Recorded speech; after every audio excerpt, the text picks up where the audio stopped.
Se abren los micrófonos para el periodismo de opinión. Aquí se inicia Mirada 2020. Su visión cuenta. Dirige Orlando Caballero Díaz.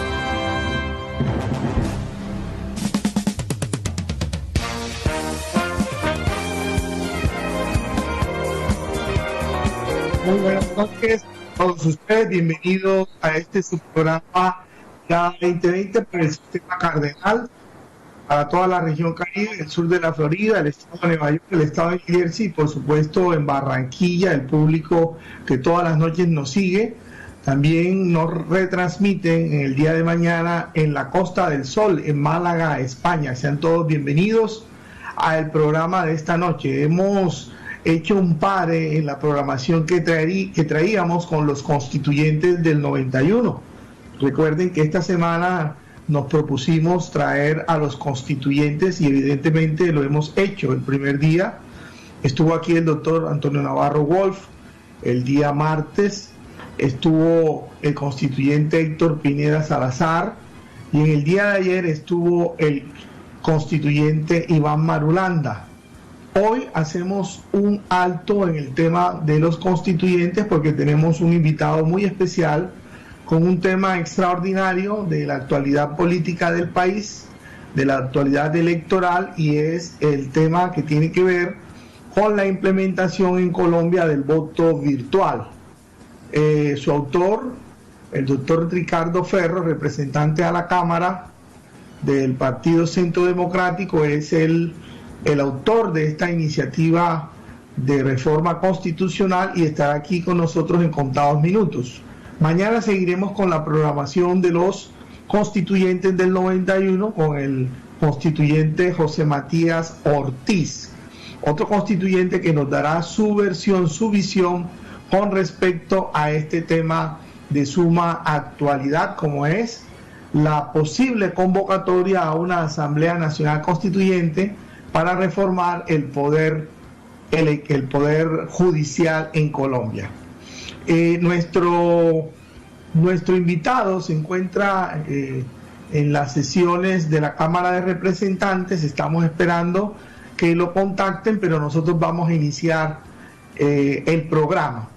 Iniciamos el programa planteando que el voto es el mecanismo por excelencia a través del cual los sistemas democráticos tienen la posibilidad de elegir a sus autoridades dentro de lo que se denomina una democracia moderna, una democracia, si se quiere, directa, en donde a través del voto el ciudadano que entiende que es importante el ejercicio democrático se manifiesta en una urna para elegir a la autoridad que le va a gobernar durante un lapso de tiempo determinado. El tema del voto en Colombia ha venido siendo discutido, ha venido siendo trabajado para mejorarlo. Desde el año 2003 se inicia un proceso tendiente a establecer el voto electrónico en Colombia. Posteriormente hubo unas reformas de carácter constitucional en donde en el mismo texto constitucional se ordena que el voto electrónico se implementara en nuestro país. Como consecuencia de esa reforma constitucional, la ley 1475 de 2011 crea una comisión para la implementación del voto electrónico en Colombia, imperativamente obligando al Estado que en las elecciones de 2014, elecciones del Congreso de la República, se hubiera ya implementado en nuestro país el voto electrónico, e infortunadamente ello no fue posible por diversas circunstancias, entre otras por el tema económico de un lado y de otra por el tema de definir cuál era el voto electrónico que se necesitaba en nuestro país.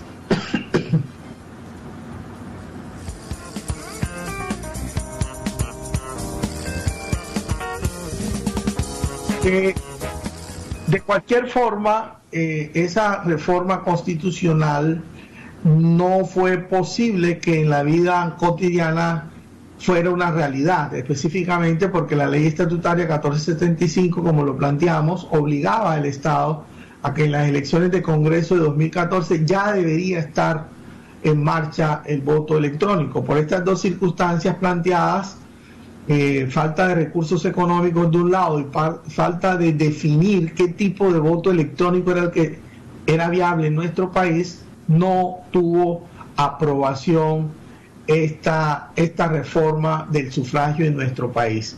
Hoy día, con ocasión de la pandemia, en el mundo se pone en la palestra la discusión de las tecnologías en los procesos electorales.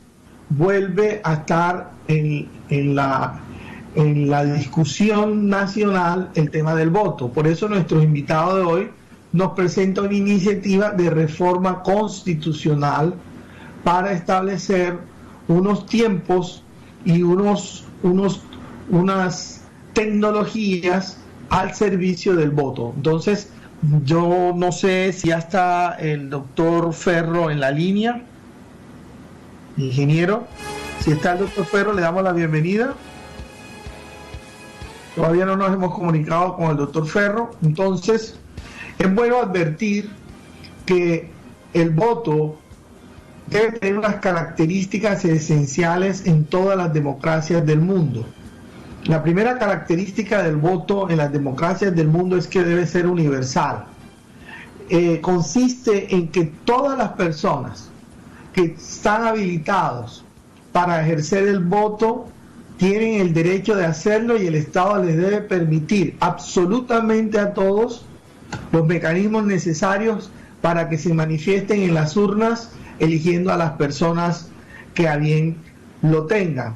Es decir, que la primera característica del voto en el mundo es que éste sea universal, que tengan acceso a las personas indistintamente su raza, su credo, su condición política, tienen el derecho de votar y el Estado debe garantizar el acceso universal a todas las personas para que lo ejerciten. Un segundo aspecto bien importante del derecho al voto es que sea secreto. El secreto significa la posibilidad que se materialice una premisa universal, y es que el voto es secreto y el escrutinio debe ser público. Y un tercer elemento, no menos importante, además de que el voto sea universal, de que el voto sea secreto, es que permita que el escrutinio escrute realmente la voluntad del elector en las urnas. Es decir, que se garantice la contabilización de los votos por parte de la organización electoral.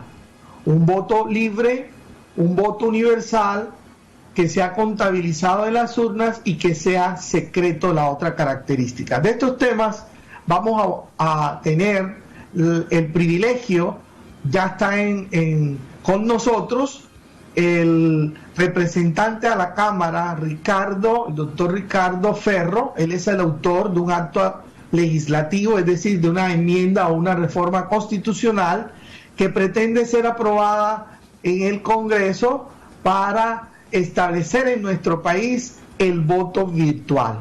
Bienvenido, doctor Ferro, a sus micrófonos de Mirada 2020 en el Sistema Cardenal para toda la región Caribe colombiana. Lo escuchan también en el sur de la Florida, en el estado de Nueva York, el estado de New Jersey, y mañana nos van a replicar en la Costa del Sol, en Málaga, España.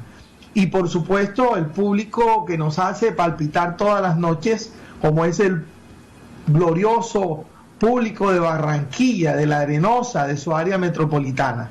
Bienvenido, doctor Ferro, buenas noches. Orlando, muy buenas noches. Un saludo muy especial para usted, para la mesa de trabajo, para todos los oyentes que usted menciona, que estamos dentro y fuera del país. Sí, muchas gracias. Sé que usted está en sesiones en la Cámara de Representantes y ha tomado este espacio para atender a nuestros oyentes con este tema de actualidad, de los más importantes del momento. En la pandemia se van a realizar unas elecciones y usted propone que estas elecciones se hagan a futuro con la utilización de lo digital, es decir, que el voto sea digital en Colombia. Específicamente, ¿en qué consiste su propuesta?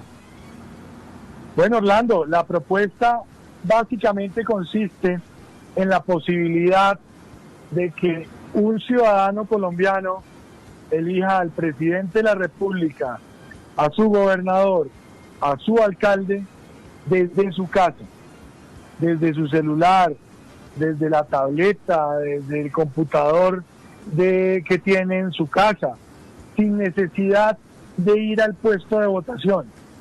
Eso es sin duda alguna el cambio democrático más grande que podría tener Colombia en toda su historia electoral en lo que tiene que ver con el ejercicio del derecho al voto. Porque si algo hemos hecho toda la vida, independientemente de que sea a través de papeletas o por tarjetones, como ha sido después de la Constitución del 91, siempre hemos tenido que ir a las urnas a votar, ir a los puestos de votación y ejercer el derecho al voto allá. Ahora, con este proyecto de ley que estamos presentando, lo que estamos buscando es que si una persona tiene una afectación de salud o sencillamente es una persona que se encuentra lejos del puesto de votación, que pueda ejercer su derecho al voto desde su casa, que no le toque salir de su casa para votar. Con eso esperamos que podamos reducir sensiblemente el índice de abstención que tiene nuestro país, que está por el orden del 50%. Usted me dirá, pero ¿cómo hacemos con la conectividad? Entonces me le adelanto a la respuesta. Tendrá que haber una etapa de transición en la cual se tendrá que permitir el voto virtual y el voto presencial. De manera que mientras conectamos todo el país, quien quiera ir a votar de manera presencial o a quien le toque ir a votar, porque en donde está viviendo no llega la señal de internet y no puede votar virtualmente, también que pueda ir a votar presencialmente. Pero este es un cambio sustancial y es, dejemos que los colombianos puedan votar desde su celular, desde su casa, que puedan hacerlo desde su casa sin tener que ir a un puesto de votación, de manera que podamos reducir los índices de abstención que tiene nuestro país. Muy bien, la abstención desde el punto de vista teórico tiene muchos estudios y plantea que varias son las razones por las cuales las personas no votan, porque no están de acuerdo con la clase política, porque no les motiva la política, porque piensan que su voto no cambia las malas prácticas políticas, de tal suerte que hay una cantidad de teorías. Teoría económica, de acuerdo a la situación económica las personas votan, teoría psicosocial, de acuerdo a las encuestas, de acuerdo a la imagen del candidato y al marketing, por eso votan. Y a mí se me ocurre preguntarle qué estudios hay de que en los países donde exista el voto virtual las personas voten más. O sea, ¿cuál es la relación causal de que la gente vote más con dispositivos que con la papeleta? Si las razones para no votar no están especialmente en el voto como tal, sino en la política como ejercicio de la democracia. Bueno, usted tiene la razón, Orlando, en que hay varias razones por las cuales el ciudadano no vota.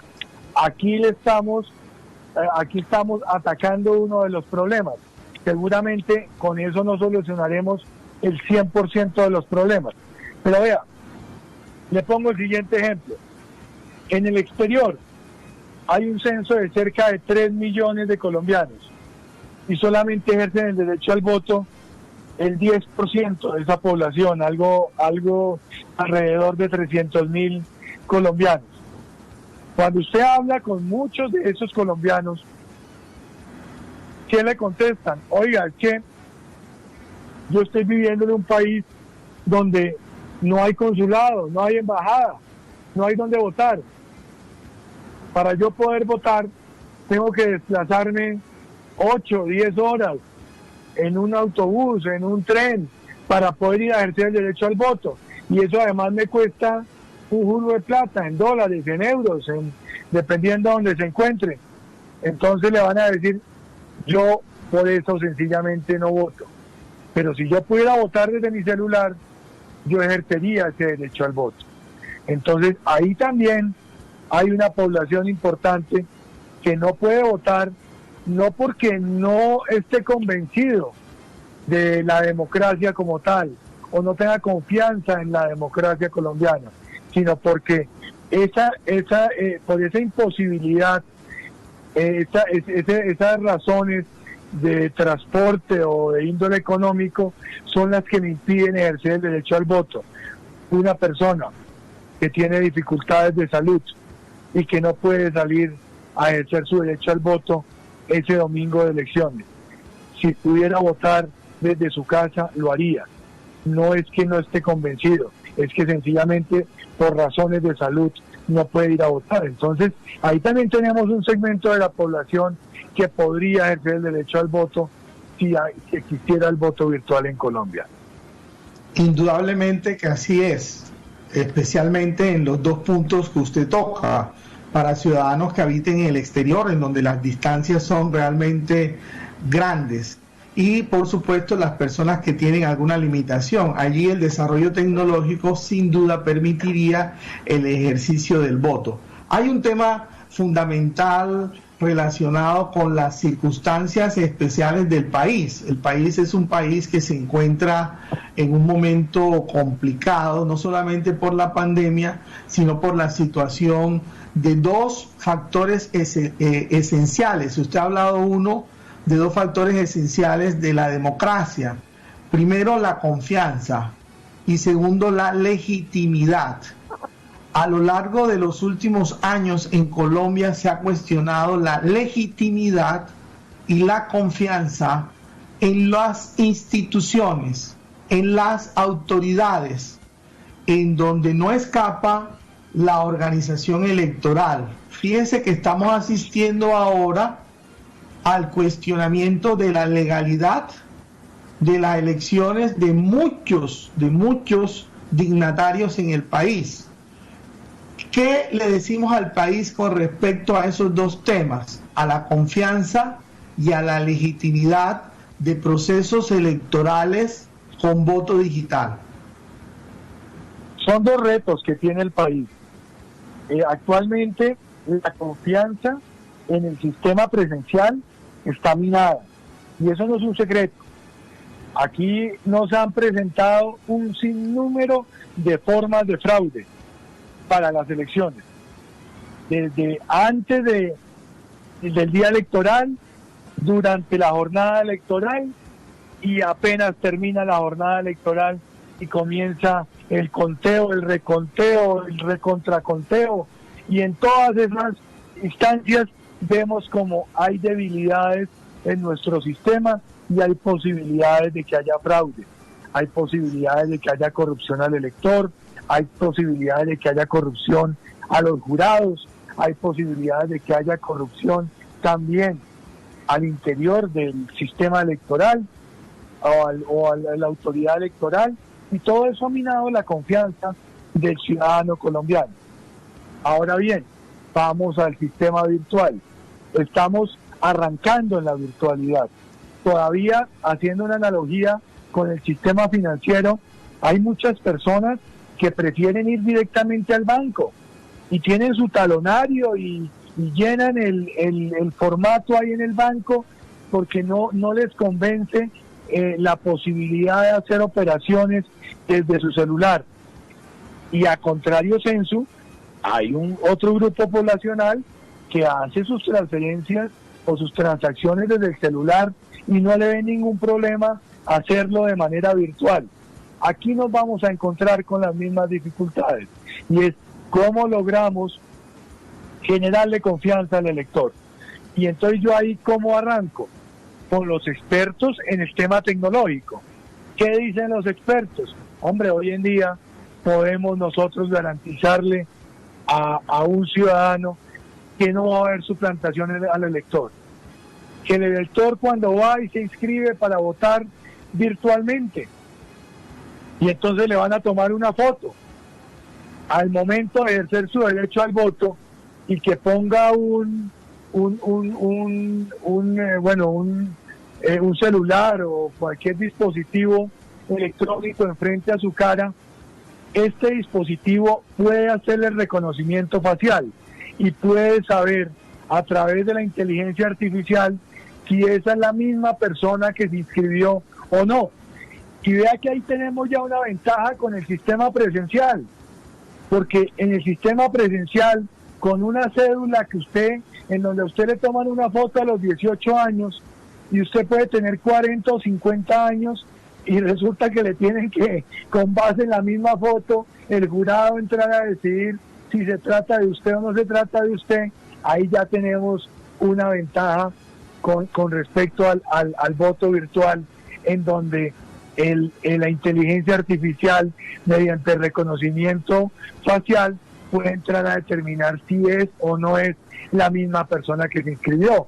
Pero vea usted cómo la inteligencia artificial va hoy un paso más adelante, y esa misma inteligencia artificial puede entrar a determinar si usted está siendo coaccionado en ese momento para votar por un candidato u otro, si usted está alterado emocionalmente. Solamente cuando usted pone la cara frente a la cámara de su celular o de su computador o de su tableta, ya la inteligencia artificial prende las alarmas al encontrar que usted tiene algún tipo de alteración en sus emociones, y puede entrar a determinar si es que puede haber un riesgo en lo que tiene que ver con la coacción al elector, si puede haber alguna presión en ese momento para ese elector. Entonces ahí estamos ya construyendo unos elementos que le pueden generar confianza al ciudadano en este sistema del voto virtual. Obviamente estamos todavía hablando de algo con lo cual no estamos muy familiarizados nosotros, que es todo este tema digital. Pero yo lo que le quiero expresar con esto, Orlando, es que hoy en día el mundo va muy avanzado en lo que tiene que ver con la virtualidad, con la suplantación al elector, con la corrupción al elector, y obviamente vamos al tercer momento, que es cuando se contabilizan los votos. Y ahí también resulta que existen sistemas o formas como el blockchain, que no quisiera hablar puntualmente del blockchain porque nuestro proyecto de acto legislativo no está casado con un sistema en particular, porque lo que queremos es abrir la posibilidad del voto virtual, pero que no se nos vuelva obsoleto a la vuelta de 5 o 10 años cuando cambien las posibilidades de los sistemas. Pero le pongo este ejemplo, que es el que hoy en día está en boga, y entonces es la posibilidad de que los datos o la información de las elecciones no se almacenen en un solo computador, como ocurre actualmente con el voto electrónico, y en los riesgos que se han manifestado en países como Venezuela o en otros países donde de pronto se puede entrar a generar un fraude en ese computador donde se almacena toda la información, sino que ahora la información se puede almacenar en todos los dispositivos en los cuales se generó ese voto. Pero ojo con esto, no es que mi voto se almacene en mi celular solamente, no, es que su voto también va a mi celular, y los votos, los 20 millones o 30 millones de votos, terminan también almacenados, esa información, en mi celular y en todos los dispositivos donde se votó. De manera que para ir a hacer un fraude tendrían que tener un ejército de 20 o 30 millones de personas para tratar de hackear todos los dispositivos electrónicos donde se ejerció el derecho al voto, porque solo con que uno de esos dispositivos quede por fuera, ya ese dispositivo almacena la totalidad de la información. Entonces, las herramientas para que haya confianza están. Lo que tenemos es que familiarizarnos con ellas, Orlando. Muy bien, yo pienso que cualquier ciudadano de mediana inteligencia está de acuerdo con las tecnologías, no solamente en la parte electoral, sino en lo cotidiano. Hoy día el mundo lo maneja la tecnología y eso no merece discusión. Sin embargo, hay dos puntos, nos quedan 5 o 7 minutos para ser puntuales en dos temas. Y es que esto del voto electrónico no es nuevo, viene de 2003, han pasado 17 años y no se ha podido implementar en Colombia el voto electrónico, específicamente por dos razones que yo planteé al inicio, de pronto usted no las escuchó, por el tema económico uno y por el otro por no ponerse de acuerdo con cuál es el voto electrónico de los muchos que hay, de los sistemas, para escoger como el adecuado para Colombia. Entonces la primera pregunta es, va relacionada, tenemos 5 minutos, qué pena, podemos de pronto hacer después otro programa, pero tengo que formularle las dos preguntas. Uno, el voto electrónico en el aspecto económico, ¿cuánto vale en este momento cuando la CEPAL y el Banco Mundial dice que como consecuencia de la pandemia la economía tendrá una depresión del 9.5 sobre el PIB, y el Banco de la República y el Ministerio de Hacienda dice que la economía va a decrecer en 5.5 del PIB? Frente a esa realidad que es la que tenemos hoy día, ¿cómo está el planteamiento económico del voto digital que usted plantea? Y segundo, la corrupción. La corrupción de la que usted está hablando es la corrupción cuando llega el voto a la urna. Pero ese voto digital no va a cambiar la corrupción de las malas prácticas políticas, que eso es lo que tiene al país en el caos que nos encontramos. Las elecciones financiadas con recursos del narcotráfico, con recursos del saqueo de la administración pública, con recursos de empresas privadas que llevan a una persona a una posición política y después lo sacan con contratos, con la compra-venta vulgar del voto que se hace el día de las elecciones. El voto digital sí iría en contra de esa corrupción de la que no se habla en los medios. Esas dos preguntas en 5 minutos, excúseme usted el tiempo. Bueno, vamos a tratar, Orlando, de acortar las respuestas.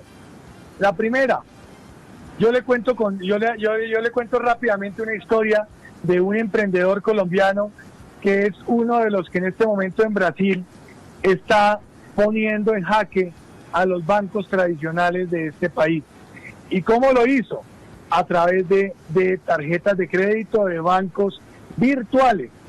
¿Y por qué los bancos virtuales? Porque una persona puede competirle a unos bancos tradicionales a través de bancos virtuales, porque la inversión es mínima.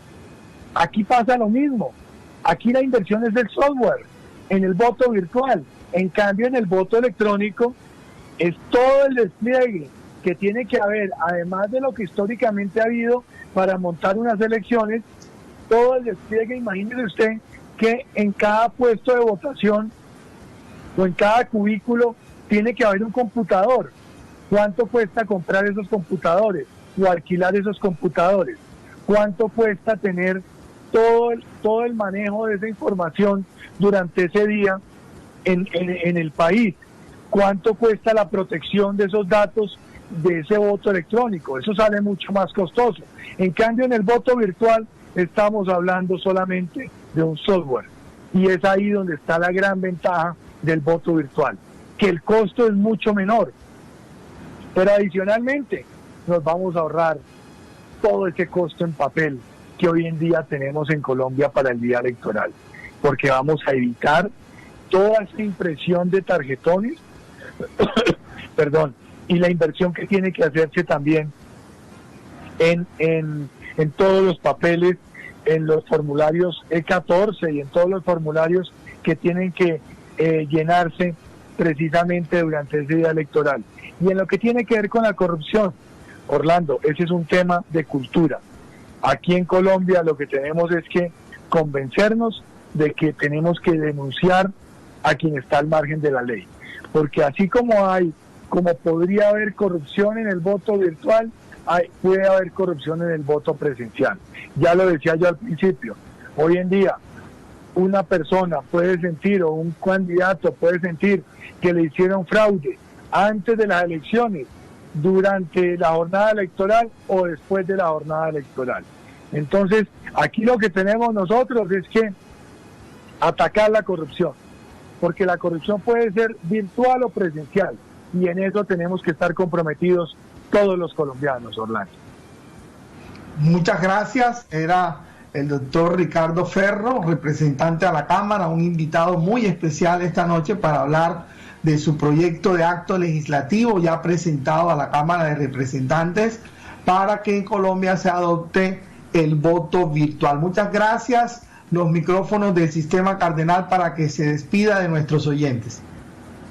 Muchas gracias a usted, Orlando, al Sistema Cardenal, por supuesto, un saludo muy especial a todos los oyentes, y que esperemos que Colombia no se conforme con la penúltima moda, y la penúltima moda es el voto electrónico, sino que se conforme con la última moda, que es el voto virtual, que es un voto que ya está entrando a muchas democracias del mundo. En Estados Unidos tenemos el voto de los militares de manera virtual, en las primarias se ha votado de manera virtual, en Francia, en muchos países del mundo ya se está votando de manera virtual. Que Colombia pueda ser uno de esos países donde los colombianos podamos votar virtualmente. Muchas gracias y una feliz noche para todos.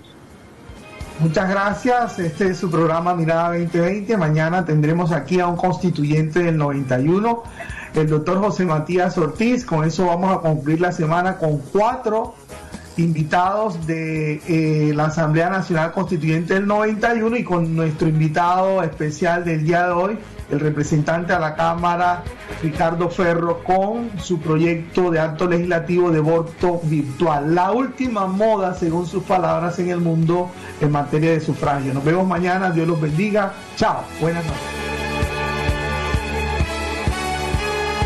Para Mirada 2020, su visión cuenta con Orlando Caballero Díaz.